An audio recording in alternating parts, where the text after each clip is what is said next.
Hi guys, good morning, good morning. For today's video, walang life update. Kinanglan ta mag-atiman sa tong gamit. Magbalhin ta diri sa kubog. Nandala na to tong mga pitaka kay basuwa tay pambayad. This is the secret kada maglakaw ta guys. So, can you see? This is Human Nature lip balm. Stomachus. Gusto talaga po siya guys, no? Sa atong Bell's palsy. Para dito food kaayo ula nga. Tapos fad kita, diba? Gamay lang sa check. Siya shade. In the shade of, I don't know. Kung di kabulon sa nga shade. So, nara na. Wala na kay ta guys. Hindi na kay taga foundation. Wala lang sa kay kanang ato sa ipagana atong mga tissue sa atong cheek. This is the affected part of my Bell's palsy. And for today, masaka na ni siya nga part dire. Mura siya ga-smile for akong feeling, no? Mura ko gakaunog sopaw. Ana, gasaka na siya for me. Ako siya kontrolo na pod nga muna. Dili bitaw kay siya kaayo masaka. Na lang. Pero ang mata di pa kay siya ga close gid kay sa nga tanan. Murag imo pa siyang i-mindset nga mag-close ka. Ana siya. Ang ilong pod magbuka-buka naman ning duha pero di pa siya masaka oh. So mabilin ra gyapon ba ana ba. Supposedly magdungan na siya saka ana bitaw palisngag pero isa pa gasaka dere. I have also one essentials na ginadadala guys. This is my breath spray. Sa toothbrush ta or ga mouthwash, we also need to freshen up our breath. Halang kayo. I got this from Amway, Glister Mouth Spray, something. This is very effective guys to kill the bacteria sa atong baba. It's one of my essentials na ginaladala na ko anywhere I go. So kinahanglan pud nga hygiene ta kay di man pwede atong Bell's palsy kay this is a viral infection. So kinahanglan nato i-maintain natong hygiene. Okay na guys. Ready na ta for our lakaw today. Gatindog-tindog na no. Muna i-practice po siya nga mag-balance. Pero actually, nara akong saklay. Ako na siyang gamitin. So, I need to close the window.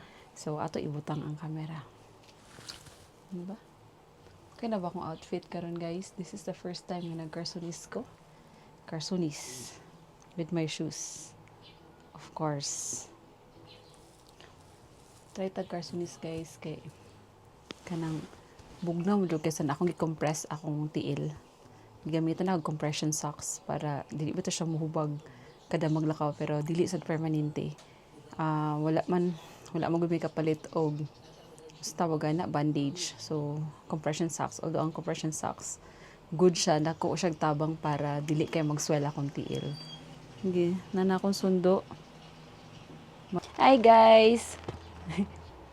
So for today's video, na ako videographer nga gwapa kaayo akong mama. Siya atong ti video sa kinanglan ta mo adto na ta. Sige, madto na ta guys. Masalunis sa ta maguban og lakaw ha. Kay ayo sa karon kay magsaka-saka magminghagdan. Oh, basta niya adto. For today's video, madto sa ta og doktor kay mag-appointment ta sa atong ngipon. Ay naglihok. Unsa man di kalingos basta akong videographer. Ana may isda ano ko di mo kung na may isda dara. Okay, let's go, let's go, let's go. Let's go, let's go. Ingani na siya guys. Murag practice walking, busy kay baga dala-dalag bag. Entak pa lang.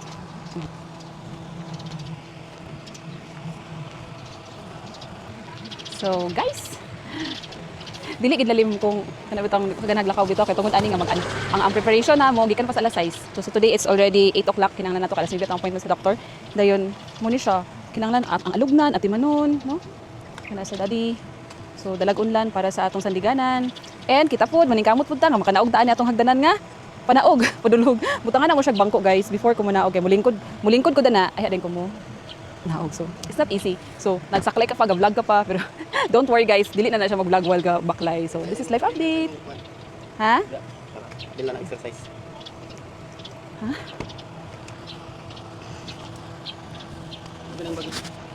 Ay, kadal.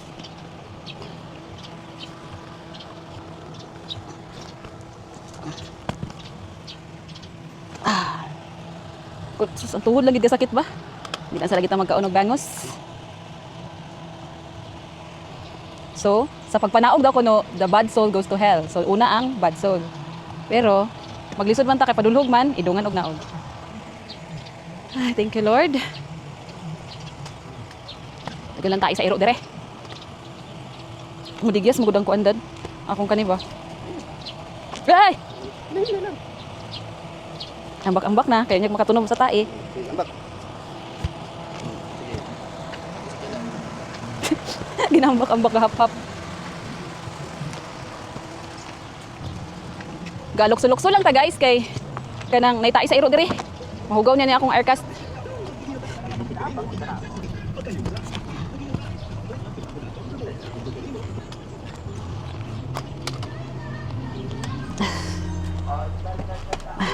Nangita ka ba o gamit mo panimalay? Ato na sa Sam's Commercial. Your one-pack ultimate bargain. So, wait lang, binulog-hulog. Okay Okay guys.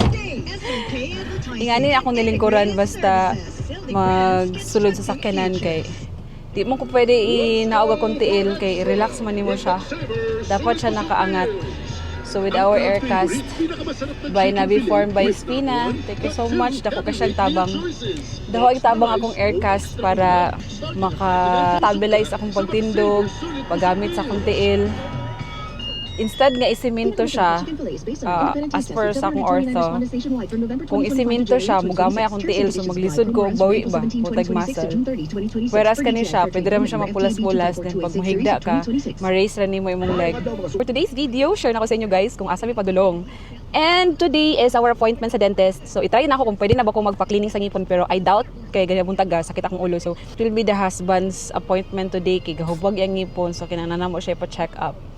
Need na siguro put extraction and cleaning also. So, guys, every day good happy lang good for me. Happy guys, happy. RJ Aparientos, di ba? Nagalit si beses ni Aurin. Di ba? Di labas siya agad eh. Because he's not doing good defense. No? Because Kinsay nangabri sa dental clinic ni Doc Susie. So, nangabri mi sa dental clinic ni Doc Susie. Welcome guys. So, tatanan nga gusto na yung mga dental needs. You can visit the SMAV Dental Clinic ni Dr. Susie Minorca Arcamo Broa. So, they offer general dentistry, orthodontics, oral surgery, cosmetics, something like that. Located lang sila sa Kaayupan Roa Pension House here along Patag in Cagayan de Oro City.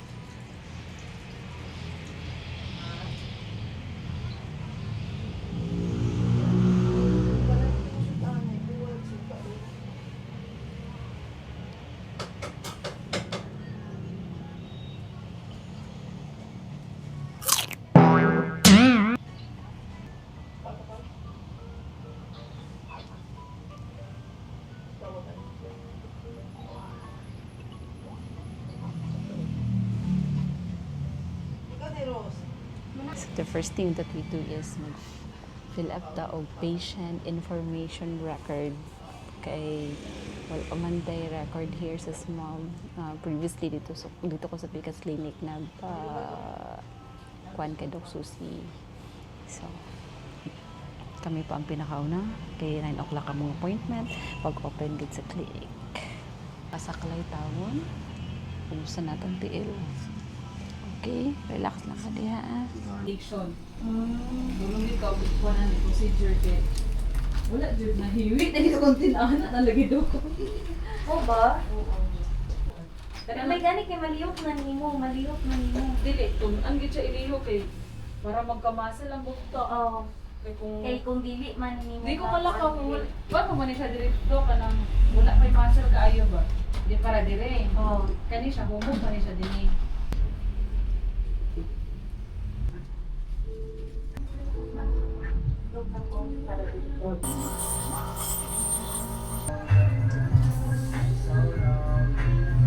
Nakita po. Okay, sa dito.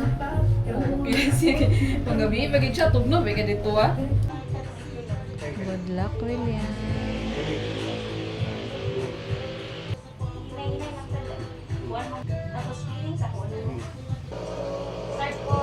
sa atong ngipon, guys. Look at me. Kanila siya, hindi pa mamoy ha. Siya nung kani siya, dili siya mamoy kani.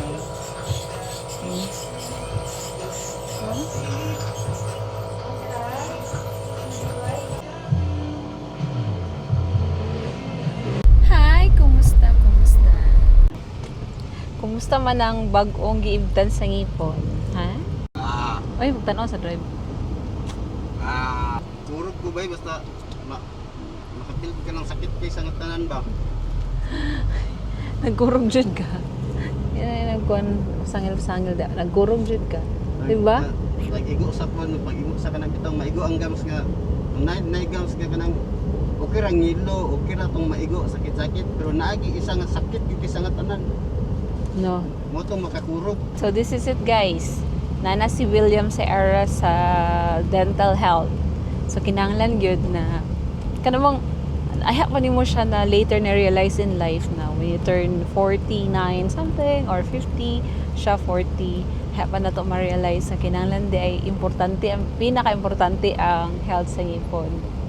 You know, I grew up, wala, ambot nadala ba ko sa kong mama sa dentist? Never jud ko madala sa akong mama sa dentist sa gamay pa ko. Kanang wala jud ko na sukad gidalag dentista. Kay ipatutbrush lang gid daw sa ngipon. No? So patutbrush nga wala may bantay nimo. Lula ra dan lula. Di pod wa pod ka dala sa dentista no, ipa-check imong ngipon. Napasalamat ra pod ko nga kanang wala ra pud tanan nga data kang ngipon. Although ako siyang gipaibot, nagbut-buot ra ko paibot sa katong akong dinay ng marble na siya, false teeth na. And then sa mga bag-ang pod pag buntis na ako gipaibot siya. Na bang pwede din ta dili ibto no, pwede ra maluwas pa ang tatong ngipon pero sagdi lang kay nahuman naman tanan. So what I've realized is padayon lang gid ta. I will just trust the dentist. Luwi kay ang profession sa dentist kay kahadlukan sila kay ibto nang ngipon sakit pero sagdi lang ana man jud ang kinabuhi sa tao no, kinahanglan nato ampingan atong kaugalingon. From head to toe gid ang pag-amping sa atong kaugalingon og ampo pod syempre. More than na ibton nga hubag kay sakit day sa ibton. O ang ipon mo good kung hubag siya gaswell. Dili gid siya ibton kay di man mo kanam ang anesthesia. Am I right? Am I right?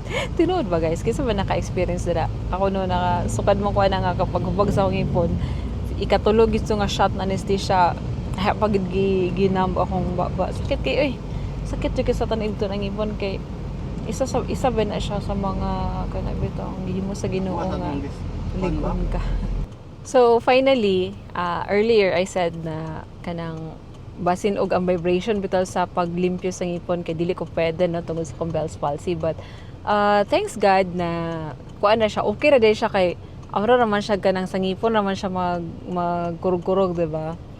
So wala ra pud affected atong kanang face pagnganga. Syempre assisted lang kay kanang ngilo kay diri ba kada nganga nimo kay wag diri na nga part kay taas na akong ngipon kanagan mo ko wisdom tooth, so diri murag grabe nganga jud. So practice na siya sa atong Bell's palsy guys, nag-therapy na pud atong nawong. I'm so happy nga kada bitong dili lang kay akong anak nga na kuan nami sa kanang conscious nami sa among health sa among ngipon. Apil na pud akong husband, so kung wala din na daot ang ngipon dili pud siya magpaadtog dentist. So nagpasalamat pud ko nga wala ra pud siya naulaw kay nara gina siya sa dentist guys. Si Doc Susie sa Smab Dental Clinic, located along Patag lang na siya no, din sa may Kaayupan building. Kanang amo na siya gisaligan ba, the family trust her, whatever concern namo sa ngipon siya among dulanan gyud. So pasalamat pud ko nga dili namin maulaw unsa pa hitsura sa among ngipon, dili namin mag-care ana kay bala sa Doc Susie ana kung unsa niya pagpatsyada sa among ngipon, diba? Pero pasalamat pud ko nga na-appeal lagi akong husband, so the whole family is already kanabang nag-trust na mi sa among dentist. Usahay ang mga hunahuna thinking sa uban di sila katong dentist kay kuan mahadlok na luoy kay nga profession, but actually it's the greatest help good news, especially kung kanang bitong sa tungipon kinahanglan nato siya sa scholarships, mga other types of kanang mga transactions kinahanglan nga okay imong ngipon labi na ka na magtrabaho abroad ingana, di ba? So kamo kung sa inyong mga gagmay pa nga mga bata, ato jud kinaiyahon gud nga dalhon nato sila sa dentist para kana dili sila mahadlok, no? At i-guide po datong mga ngipon kay syempre atong unsa natong gikaon-kaon gahi no mga usab na lang porma atong ngipon sa kinahanglan atong dentist para i-guide yang atong ngipon nga dili for mga hiwi para smile ra gid permanente ta per me. Isa sa mga tambal ni William kay dire ra gikuha sa Mercury Drug Upol.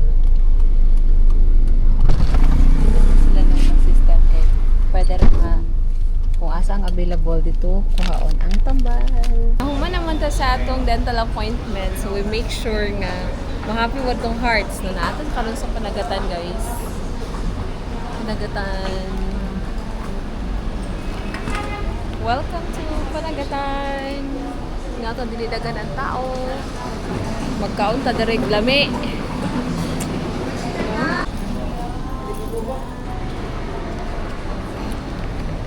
Yes, with my love. Amping na diha, di mangusog. Dali mo pwede ka mangusog. Dabi sa ni mo magtuklod ka ni unya diri. Mangusog ra ba ka?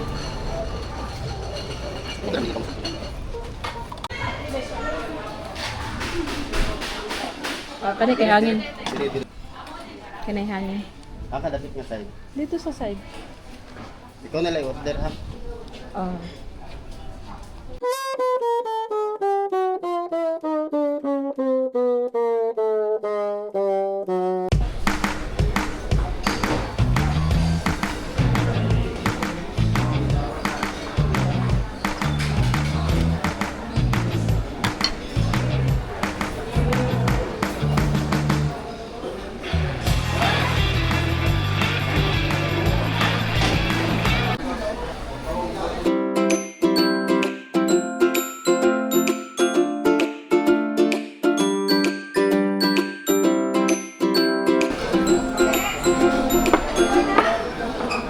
Kumusta man?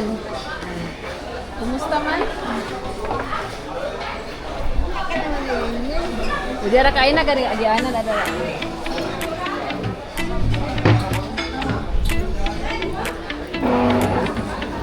Okay, let's pray.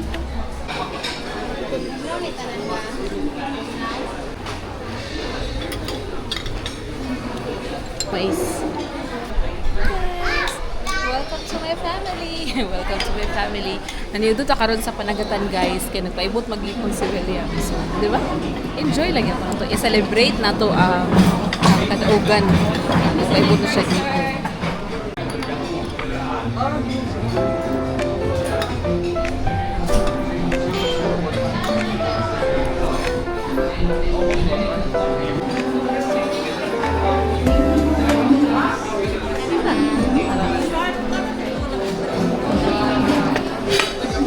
Pwede may magkuha ng dugang na lang yung plastic para monumental na lang yung plastic. Oo, kaya sudlanan. You get your buko. The buko goes to the winner. Ah, dati! Bukat kayo! Oh!